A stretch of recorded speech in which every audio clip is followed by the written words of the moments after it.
పచ్చ బంగారం పసుపు తెలుగు రాష్ట్రాల్లో అధిక విస్తీర్ణంలో సాగుతుంది. సాధారణంగా పసుపు ధరను అందులోని కుర్కుమిన్ శాతం ఆధారంగా నిర్ణయిస్తారు. కాబట్టి రైతులు సాగు ఆరంభం నుంచే అన్ని యాజమాన్య పద్ధతులను సమయానుకూలంగా పాటించాలి. ప్రస్తుతం ఖరీఫ్ సీజన్ ప్రారంభం కావడంతో రైతులు పసుపు విత్తేందుకు సిద్ధమవుతున్నారు. అయితే అధిక దిగుబడులను తీయాలంటే రకాల ఎంపికతో పాటు యాజమాన్య పద్ధతులు కీలకమంటూ సాగు వివరాలు తెలియజేస్తున్నారు కమ్మరిపల్లి పసుపు పరిశోధనా స్థానం శాస్త్రవేత్త అండ్ హెడ్ విద్య.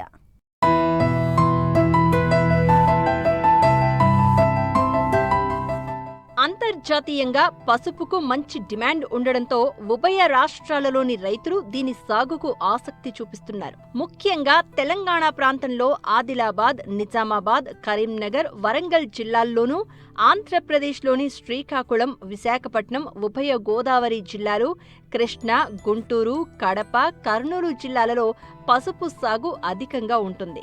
పసుపులో దీర్ఘ, మధ్య, స్వల్పకాలిక రకాలు అందుబాటులో ఉన్నాయి. స్వల్పకాలిక రకాలను ముందుగా అంటే మే 2వ పక్షంలో నాటుతారు. మధ్యకాలిక రకాలను జూన్ 15 లోపు నాటుకోవాల్సి ఉంటుంది.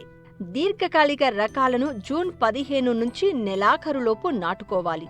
పసుపు విత్తటానికి నిర్దేశించిన కాలం దాటిపోతే దిగుబడులు గణనీయంగా తగ్గిపోయే ప్రమాదముంది. ప్రస్తుతం దీర్ఘకాలిక రకాలు విత్తుకోవడానికి అనువైన సమయం. ఖరీఫ్ కాలానికి పసుపు రైతు సమాయత్తమవుతోన్న వేళ రకాల ఎంపిక, సాగు యాజమాన్యం గురించి తెలియజేస్తున్నారు నిజామాబాద్ జిల్లా కమ్మరపల్లి పసుపు పరిశోధనా స్థానం శాస్త్రవేత్త అండ్ హెడ్ విద్య. తెలంగాణకి అనువైన రకాలు వచ్చేసి మన దగ్గర పుట్టింది కాబట్టి దుగ్గిరాల రెడ్ ఆర్ ఎర్రగుంటూరు అనేది ఎక్కువ మనకి చాలా ఏరియా అనేది కవరేజ్లో ఉంది దుగ్గిరాల రెడ్. దాంతోపాటుగా వచ్చేసి సేలం ఒకటి, అలాగే ఎక్కువ హై కర్కుమిన్ కంటెంట్ ఉన్న లక్కడంగ్ వెరైటీ కూడా చాలామంది రైతు సోదరులు గ్రో చేస్తున్నారు. వేడితో కూడిన చల్లని వాతావరణం కావాలి. అంటే ముందు సోయింగ్ చేసేటప్పుడు మనకి కొంచెం వర్షపాతం ఎక్కువ ఉండి తొలకరి జల్లులు పడ్డప్పుడు సోయింగ్ అనేది చేసుకోవాల్సి ఉంటుంది. వచ్చేసి విత్తన మోతాదు గురించి చెప్పాలంటే మనకి ఎకరానికి వచ్చేసి 600 నుంచి 800 కేజీల విత్తనం అనేది పడుతుంది. అదైతే పిల్ల దుంపలు అయితే, అదే తల్లి దుంపలు అయితే 800 నుంచి 1000 కేజీల విత్తనం అనేది సరిపోతుంది. విత్తుకునే ముందు కూడా కొంచెం విత్తన శుద్ధి అనేది కంపల్సరీ చేసుకోవాలి. ఎందుకంటే దాంట్లో దుంపకుళ్ళు వచ్చే అవకాశం ఎక్కువ ఉంటుంది కాబట్టి. విత్తన శుద్ధి వచ్చేసి మనకి కెమికల్ పద్ధతిలో వెళ్తేనేమో కార్బన్ డైజిమ్ ఒక 2 గ్రామ్స్ లీటర్ నీటికి కలిపేసుకొని మనకి విత్తనం ఎంతైతే ఎకరానికి సరిపోతుందో దాన్ని అంతా ఒక 45 నిమిషాలు ఆ కార్బన్ డైజిమ్ వాటర్లో ముంచేసి పెట్టేసిన తర్వాత విత్తనం అనేది విత్తుకోవడం వల్ల దుంపకుళ్ళు అనేది చాలా వరకు తగ్గించుకోవచ్చు. ఆర్గానిక్ పద్ధతిలో వెళ్ళాలి అనుకుంటే మాత్రం ట్రైకోప్రైమ్ కానీ ట్రైకోడర్మా విరిడి కానీ ఈ రెండు పౌడర్లలో మనం ఒక కేజీ 20 లీటర్ల నీటికి కలిపేసుకొని దాంట్లో వచ్చేసి ఒక 25 కిలోల పసుపు విత్తనం అనేది సరిపోతుంది. దాంతో శుద్ధి చేసుకోవడం వల్ల కూడా ఈ దుంపకుళ్ళు అనేది చాలా వరకు నివారించుకోవచ్చు. విత్తన శుద్ధి కనుక ఒకవేళ చేసుకోకుండా విత్తనం విత్తేసుకుంటే మాత్రం డ్రెంచింగ్ ఆపరేషన్ అంటాము. అది కార్బన్ డైజిమ్ ఒక 2 గ్రాముల లీటర్ నీటికి కలిపేసేసి ఒక చిన్న మగ్గు తీసుకొని ఒక మొక్క మొదల దగ్గర పోసుకుంటూ వెళ్ళాలి. ఎందుకంటే దుంపకుళ్ళు మన కింద నేల లోపల నుంచి వస్తుంది కాబట్టి అదొకటి బాగా పనిచేస్తుంది. లేదు మనం ఆర్గానిక్ పద్ధతిలో వెళ్ళాలి అనుకుంటే ఫస్ట్ నుంచి కూడా నీమ్ ఆయిల్ స్ప్రే చేసుకున్నా కూడా చాలా వరకు మనము ఉన్న పెస్ట్ అండ్ డిసీజెస్ తగ్గించుకునే అవకాశం ఉంటుంది. అలాగే వచ్చేసి తర్వాత ఎరువుల మోతాదు అంటే మనకి నార్మల్గా కెమికల్ పద్ధతిలో వెళ్ళాలంటే మాత్రం కనీసము ఒక 2 ట్రక్కుల పశువుల ఎండ, ఒక 250 కేజీల వేపపిండి, అలాగే సూపరు ఒక 50 కేజెస్, దాంతోపాటు పొటాష్ కూడా మనం ఒక 25 కేజీస్ మనము ఆఖరి దుక్కిలో వేసుకోవాల్సి ఉంటుంది. అదంతా కలిగి దున్నిన తర్వాత మనము మొక్కలు విత్తిన తర్వాత మళ్ళీ 45 రోజులకి, 60 రోజులకి, అలాగే 90 రోజులకి ఒకసారి మనం పైపాటు పిండి అనేది వేసుకుంటాము. అందులో భాగంగా యూరియా ఒకటి, వేపపిండి ఒకటి వేసుకోవాల్సి ఉంటుంది. తర్వాత వచ్చేసి నీటి యాజమాన్యము. నీరు అనేది మనము చాలామంది రైతులు ఇప్పుడు ఎత్తుమడులే యూస్ చేస్తున్నారు, డ్రిప్ ద్వారానే పెడుతున్నారు కాబట్టి కనీసం 2 రోజులకు ఒకసారి 2 అవర్స్ అయినా డ్రిప్ అనేది నడిపించాలి. దానివల్ల ఆ నీరు అనేది దుంపలకి పసుపుకి సరిపోతుంది. మనకి పసుపులో చూసుకుంటే కలుపు అనేది బాగా వచ్చే అవకాశం ఉంటుంది. దీన్ని మనము ఎండాకాలంలో బాగా కొంచెం లోతు దుక్కులు దున్నుకోవడం వల్ల కూడా కలుపు విత్తనాలు ఏవైతే ఉంటాయో అవి కూడా చనిపోతాయి. అలాగే ఏమన్నా రోగం వచ్చే పెస్ట్ అండ్ డిసీజెస్ ఉంటే కూడా అవి కూడా చనిపోతాయి. దాంతోపాటు పసుపు వేసిన తర్వాత పసుపు మొలకెత్తక ముందు అంటే ప్రీ ఎమర్జెంట్ అంటాము, అందులో వచ్చేసి పెండిమిథాలిన్ అనే కెమికల్ ఒకటి వేసుకోవచ్చు. అదే వచ్చేసి 1.3 నుంచి 1.6 లీటర్ల పెండిమిథాలిన్ అనేది 1 ఎకరానికి సరిపోతుంది. అలాగే దాంతోపాటు అట్రజిన్ అనే కెమికల్ కూడా ఉంటుంది. దాన్ని కూడా మనం ఒక 2 ml 1 లీటర్ వాటర్కి కలిపేసుకున్నా కూడా అది కూడా మనము కలుపు నివారణకి వినియోగించుకోవచ్చు. కానీ ఒక్కసారి కలుపు వచ్చిన తర్వాత మాత్రం ఎక్కువ కెమికల్స్ వాడకుండా చేయితో తీసుకోవడమే మంచిది. మనకి ఇది 9 నెలల పంట మనకి తెలిసిందే. అయితే చాలామంది రైతులు ఏం చేస్తున్నారు అని అంటే 8 నెలలకే అలాగే దాన్ని దుంపలు అనేది హార్వెస్టింగ్ చేస్తున్నారు, టర్మరిక్ హార్వెస్టింగ్ అనేది చేస్తున్నారు. అలా కాకుండా 9 నెలలు కంపల్సరీ మనము భూమిలో కనుక ఉంచితే మనకి ఈల్డ్ అనేది ఎక్కువ వస్తుంది, అలాగే దానికి వెయిట్ ఎక్కువ వస్తుంది. అయితే దీనికి ముందు మనం ఎప్పుడు హార్వెస్ట్ చేసుకోవాలి అనే దాన్ని బట్టి మొత్తం ఏవైతే ఆకులు పైన ఉన్న ఆకులన్నీ ఎండిపోయి గడ్డి రంగుకు మారుతాయో అలాగే కింద పడిపోవాలి. సో ఈ 2 ఇండికేషన్స్ హార్వెస్టింగ్ చేసుకునే ముందు అవి అయితేనే దుంప అనేది దున్నితే మంచి అంటే ఎక్కువ వెయిట్ అనేది వస్తుంది దుంప అనేది.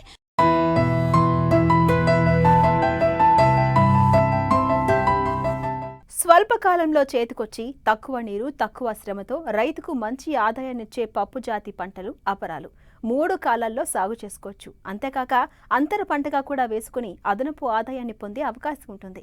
ప్రస్తుతం ఖరీఫ్లో వేసిన అపరాల పంటలకు చీడపీడలు సోకే ప్రమాదం ఉంది. సరైన సమయంలో వీటి నివారణ చేపట్టి మేలైన నీటి యాజమాన్య పద్ధతులు చేపడితే అధిక దిగుబడులను పొందవచ్చంటున్నారు వరంగల్ ప్రాంతీయ వ్యవసాయ పరిశోధనా స్థానం శాస్త్రవేత్త మధు.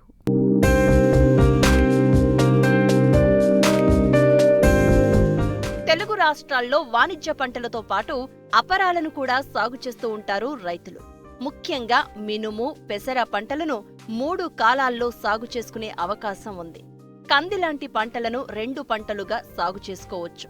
ప్రస్తుతం ఖరీఫ్లో సాగు చేసిన రైతులు చీడపీడల పట్ల జాగ్రత్తగా ఉండాలి.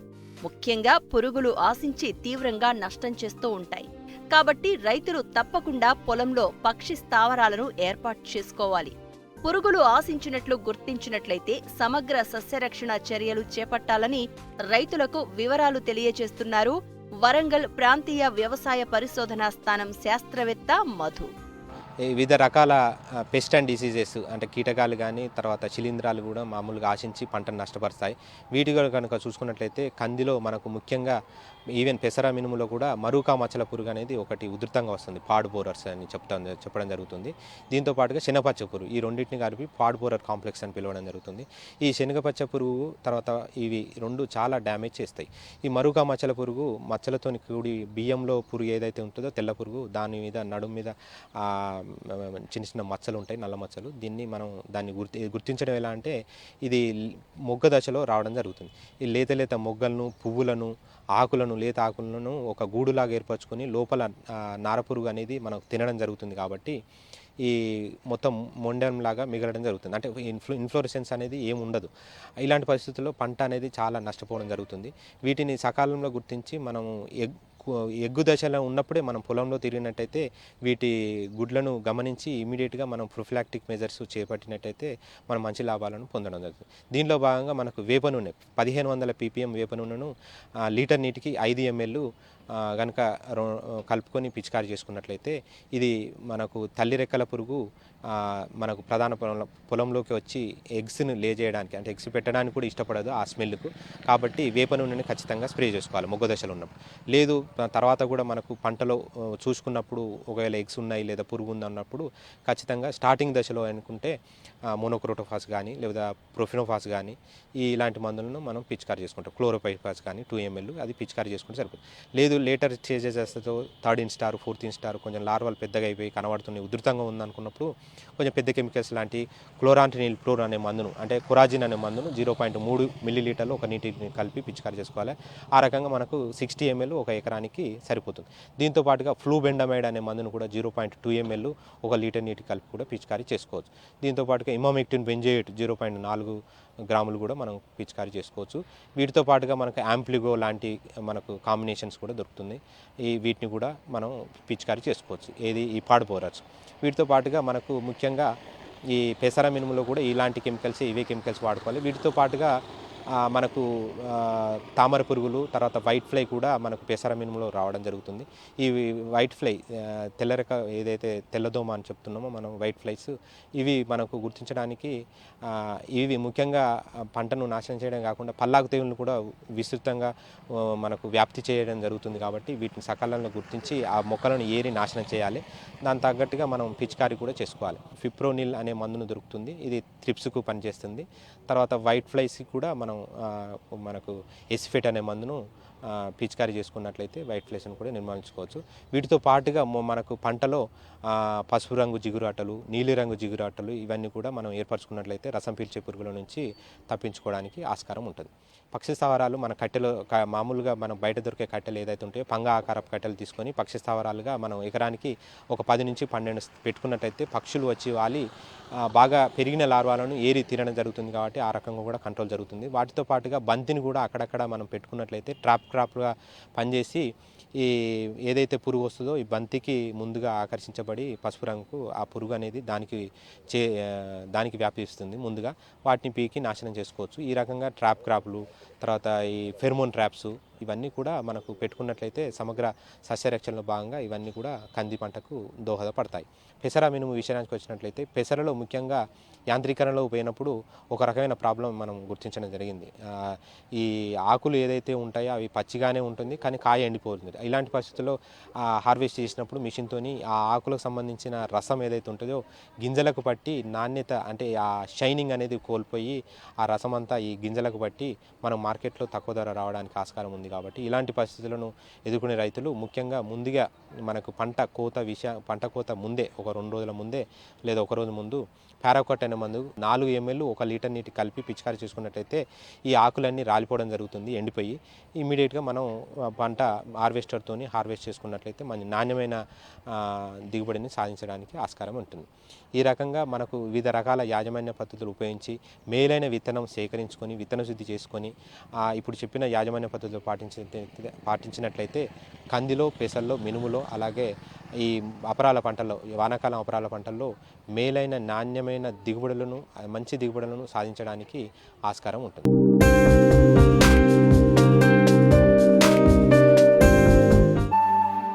మారుతున్న వాతావరణ పరిస్థితులు, మార్కెట్ ఆటుపోట్లు, పెరుగుతున్న పెట్టుబడులతో వ్యవసాయం గిట్టుబాటు కావడం లేదు. అందుకే వ్యవసాయంతో పాటు అనుబంధ రంగాలను చేపట్టడం రైతుకు మేలు చేస్తుంది. ఇందులో పాడి పశువులు, జీవాలు, కోళ్లు, పట్టుపురుగుల పెంపకంతో పాటు చేపల పెంపకం ఉన్నాయి. మంచినీటి వనరులు ఉన్న ప్రాంతాల్లో రైతులు చేపల పెంపకం చేపట్టేందుకు ముందుకొస్తున్నారు. ఇలాంటి చెరువుల్లో పిల్లలను వదలడానికి ఇదే సరైన సమయం. మంచినీటి చెరువుల్లో వదలడానికి అనువైన చేప రకాల గురించి తెలియజేస్తున్నారు ఆముదాల వలస కృషి విజ్ఞాన కేంద్రం శాస్త్రవేత్త బాలకృష్ణ.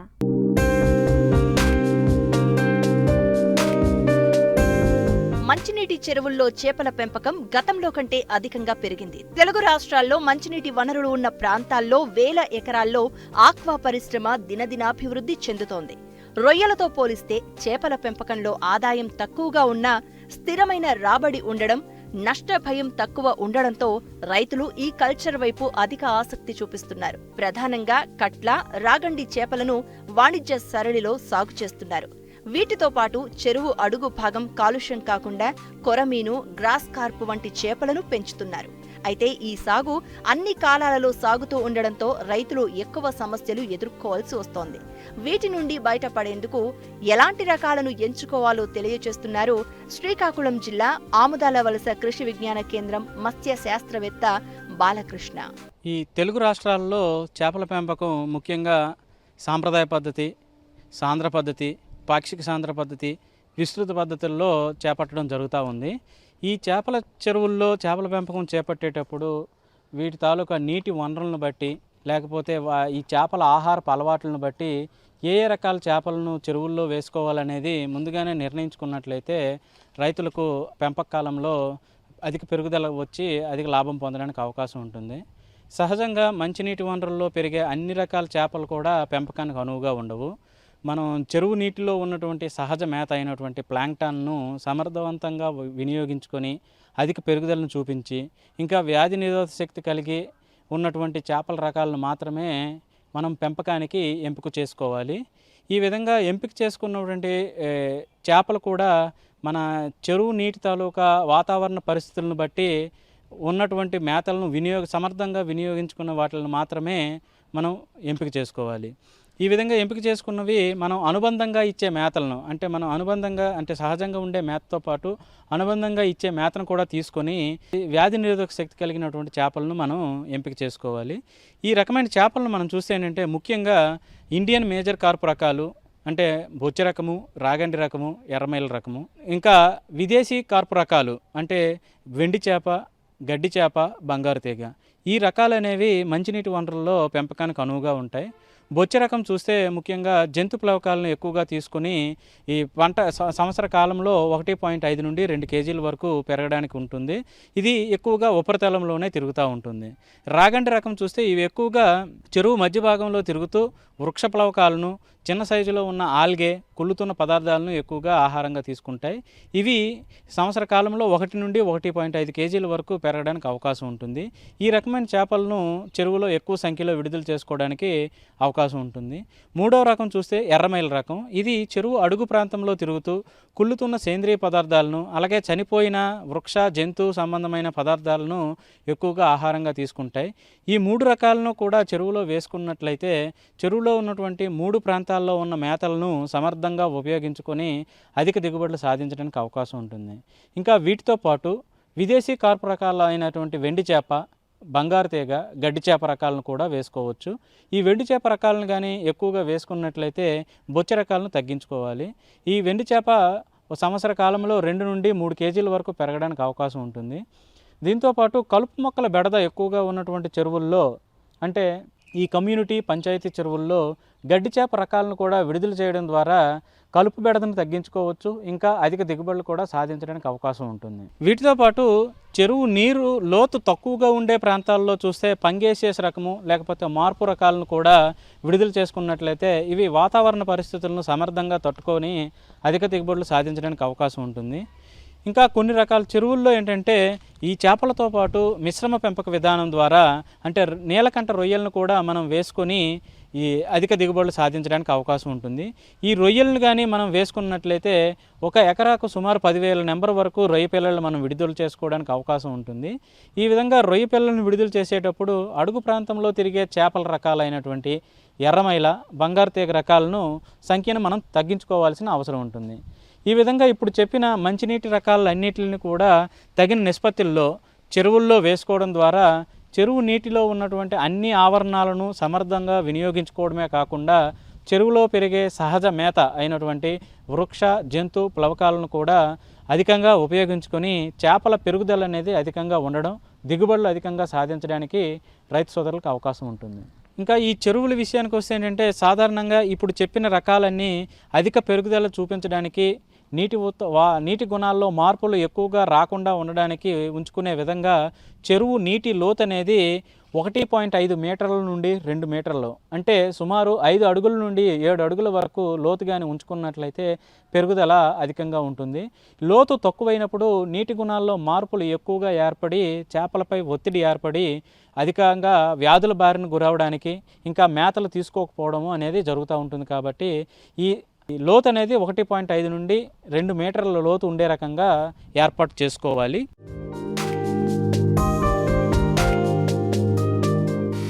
ప్రొఫెసర్ జయశంకర్ తెలంగాణ వ్యవసాయ విశ్వవిద్యాలయం వారందిస్తున్న వాతావరణ ఆధారిత వ్యవసాయ సూచనలను ఇప్పుడు తెలుసుకుందాం.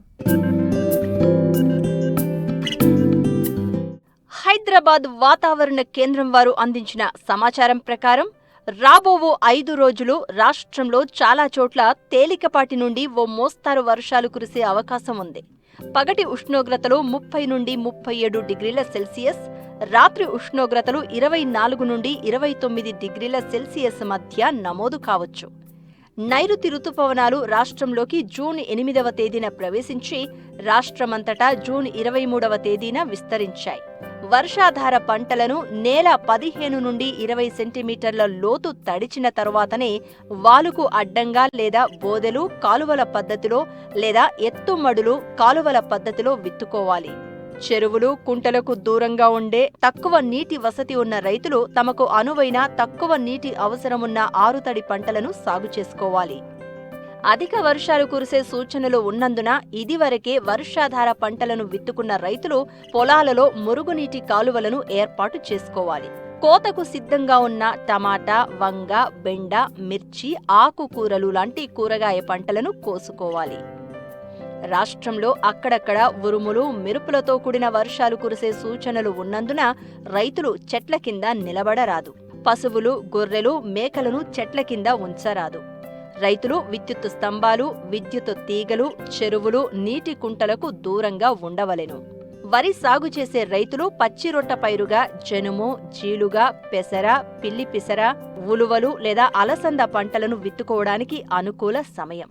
నీరు సమృద్ధిగా ఉన్న ప్రాంతాల్లో మధ్యకాలిక మరియు స్వల్పకాలిక వరి రకాల నారుమళ్లు పోసుకోవడానికి ఇది అనువైన సమయం. తెలంగాణ సోనా RNR 15-048 వరి విత్తనాన్ని జూలై మొదటి వారంలో మాత్రమే నారుమడి పోసుకోవాలి.